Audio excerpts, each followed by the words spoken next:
So will he or won't he run for president? Governor McAuliffe says he won't say until he wraps up his current job here in Richmond. So Donald Trump never held any office. He's president. Why can't Terry McAuliffe be president? I mean, you have 4 years of governing Virginia. You describe all the successes here. Do you ever think of it in those terms? Well, listen, I think you know me pretty well, Peggy. I've never taken anything off the table.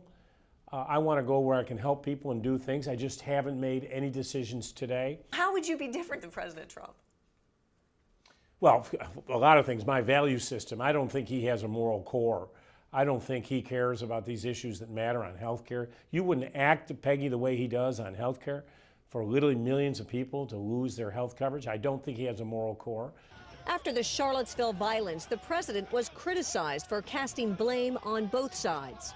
We condemn in the strongest possible terms this egregious display of hatred, bigotry, and violence on many sides.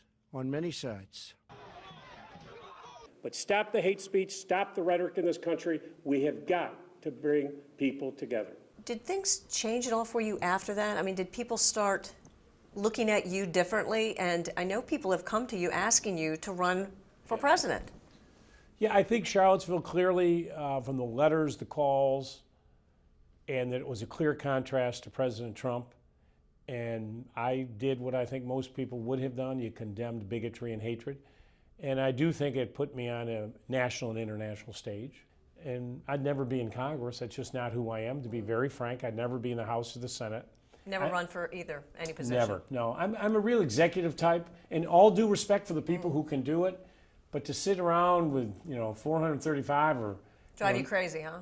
I just couldn't, it's not my action. And I don't do what I don't think I would be good at, but to sit around and listen to 99 people talk, what's the result of it? And I'm a very harsh critic on Congress. Maybe that's the only thing you and President Trump have in common. Good point. With the Democrats' huge win in the last election and more seats in the General Assembly, McAuliffe says the first thing lawmakers need to do is pass Medicaid expansion. That was a major goal that he was unable to get done. In Richmond, Peggy Fox, WUSA 9.